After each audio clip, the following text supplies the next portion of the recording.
সবাই তো সবার বাসায় মাংস দিচ্ছে, আমি না হয় তোমাকে একটা পাপ্পা দিলাম। আহারে ভাইটি, কাজটি করা একদম ঠিক হয়নি। কেন ঠিক হয়নি? সবাই সবার বাসায় মাংস দিতেছে, এই আপুটি না হয় সে একটু পাপ্পাই দিতেছে, কিন্তু এইভাবে তাকে কিন্তু অপমান করাটা ঠিক হয়নি। আপনি একবারে মুখের উপরে যে থুতু ফেলে দিলেন।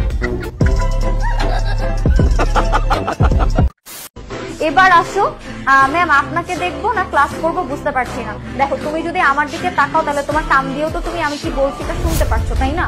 তো তুমি আমাকেও দেখো, ক্লাসে কি বলতেছি এটাও শুনে ফেলো। তোমার দুই দিকেই লাভ। সুন্দরী ম্যাডামকে ফাও ফাও দেখতে পারতেছো, আবার সুন্দর পড়াশোনাও ফাও ফাও পেয়ে যাচ্ছ।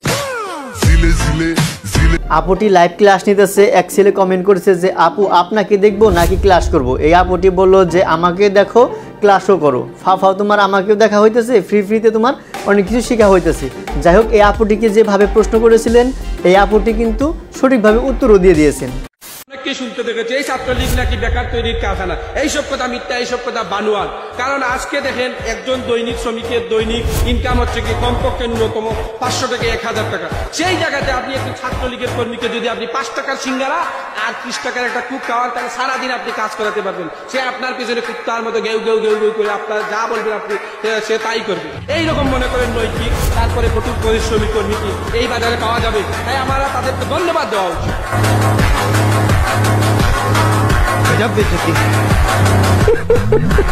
এই ভাইকে কি একটা ধন্যবাদ দেওয়া যায় না? ভাই যে কথাটি বলেছেন আপনারা যদি ভালো করে না শুনে থাকেন অবশ্যই ভিডিওটি আবার ব্যাক দিয়ে তার কথাগুলি শুনুন। যাই হোক, এই ভাইয়ের সাথে আপনারা কারা কারা একমত কমেন্ট বক্স খোলা থাকবে, আপনাদের মূল্যবান মতামতগুলি দিয়ে যাবেন। এইবারে আপনাদের ভাইরাল গার্ল একদম চট্টগ্রাম থেকে ধরে নিয়ে আসছি, কিন্তু স্মিট আপ ব্যথা আছে না? এটা হলো অ্যান্ড্রয়েড, এটা হলো আইওএস, কোনটা চুজ করবেন, আইওএস আর অ্যান্ড্রয়েড? আরে বলুন কি?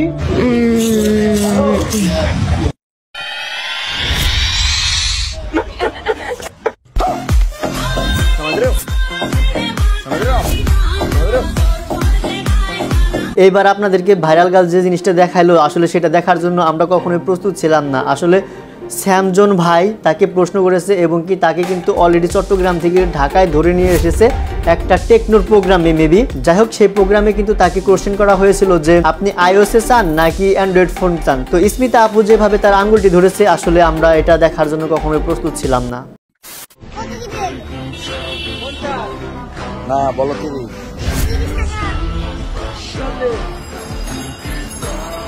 যাবা তুমি যাও যায়